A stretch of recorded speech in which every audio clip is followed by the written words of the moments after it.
कैसे हैं आप? अस्सलाम वालेकुम व्यूअर्स, मैं हूं मेमुना मुस्लिमा। आज की वीडियो भी ओबियसली रिक्वेस्टेड है क्योंकि रिक्वेस्ट ही इतनी होती है कि मैं अपनी मर्जी से तो कोई वीडियो बना ही नहीं सकती। रिक्वेस्ट ये थी कि गर्मी के बढ़ते हुए असरात ने स्किन को बिल्कुल डल करना शुरू कर दिया है। स्किन अपनी नरिशमेंट खोती जा रही है। वो विटामिन्स और एसेंशियल कंटेंट्स जो स्किन को हेल्दी और जवान रखते हैं कम होते जा रहे हैं, जिनकी वजह से स्किन डार्क होना शुरू हो रही है।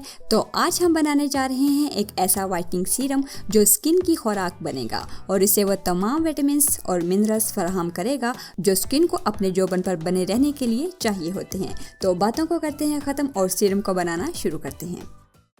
तो सबसे पहले हमें चाहिए 1 चम्मच एलोवेरा जेल। इसका तो आपको पता ही होगा कि स्किन के लिए क्या क्या बेनिफिट्स हैं। Contains 2 amazing hormones, auxin and gibberellins. मजीद और भी कुछ जानना चाहें तो लिखिए एलोवेरा जेल मेमुना और ये वीडियो देख लें। इसके बाद हम इसमें जो नेक्स्ट चीज़ ऐड करेंगे वो है ऑयल, जो कि है तिलों का तेल। ये बिल्कुल इजीली आपको पंसार की शॉप से मिल जाएगा और बिल्कुल सस्ता सा है। इस ऑयल का ये कमाल है कि गर्मी में इतना ज़्यादा स्टिकी नहीं होता और बहुत अमेजिंग एंटीऑक्सीडेंट है। अगर आपकी स्किन ऑयली या कम्बिनेशन है तो 1 चम्मच और अगर बहुत ज़्यादा ड्राई है तो 1.5 चम्मच भी ऐड कर सकते हैं। बिल्कुल इजीली ऑब्जॉर्ब्ड है और हमारे सीरम के लिए बहुत फिट इंग्रेडिएंट है। आप इसे स्किप नहीं कर सकते। इसके बाद शामिल करेंगे सैंडलवुड पाउडर का पानी 1 से 1.5 चम्मच। इसको बनाने के लिए 1 चम्मच सैंडलवुड पाउडर लें और 2 से 3 चम्मच रोज वाटर। इन दोनों चीज़ों को डालें हमंदस्ते में और अच्छी तरह से रगड़ लें ताकि सैंडलवुड पाउडर पिसकर मजीद बारीक हो जाए और रोज वाटर में हल हो जाए। उसके बाद इसको छान कर इसमें शामिल कर दें और मिक्स कर लें। सैंडलवुड पाउडर की कितनी इकसाम होती हैं और गर्मी के सीज़न में इसको किस किस तरह से यूज़ किया जा सकता है गर्मी से बचने के लिए, ये मैं आपको अपनी नेक्स्ट वीडियो में डिटेल के साथ बताऊंगी। जबकि रोज़ वाटर एक टोनर है और इन दोनों की खसूसियात को एक जगह इकट्ठा करके हम बहुत सा फ़ायदा उठा सकते हैं। हमारा आखिरी इंग्रेडिएंट है बादाम का तेल यानी आलमंड ऑयल। इसके समर में क्या क्या बेनिफिट्स हैं, मैं कुछ दिन पहले फेयर स्किन के लिए एप्पल एंड एलोवेरा से एक लाइटनिंग क्रीम बनाकर दिखा चुकी हूँ।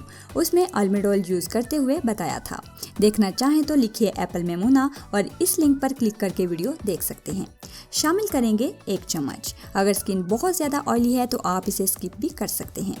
उसके बाद इसे अच्छे से मिक्स कर लें ताकि तमाम चीज़ें मिलकर एक सीरम की शक्ल इख्तियार कर लें। अब ये खूबसूरत कंसिस्टेंसी में सीरम तैयार है जो आपकी स्किन को डेफिनेटली फेयर बनाएगा। उसके साथ साथ एजिंग प्रोसेस को स्लो डाउन करेगा, स्किन को नरिश बनाकर सॉफ्टनेस को प्रमोट करेगा। इसको अप्लाई करने का तरीका भी इजी है। रात को सोते वक्त चेहरा साफ करके बिल्कुल थोड़ा सा डॉट की सूरत में अप्लाई करना है। बिल्कुल हल्के हाथ से स्प्रेड कर लें। ये सीरम आप डेली भी यूज़ कर सकते हैं। इसकी शेल्फ लाइफ है 15 दिन। आपको रिजल्ट्स पहले ही हफ्ते से मिलना शुरू हो जाएंगे। तो बहुत उम्मीद करती हूँ आपको ये नेचुरल सीरम पसंद आया होगा। वीडियो के मुतालिक कोई सवाल या सजेशन हो तो कमेंट्स में ज़रूर पूछिएगा। मिलते हैं एक और नई वीडियो में, तब तक के लिए अल्लाह हाफिज़।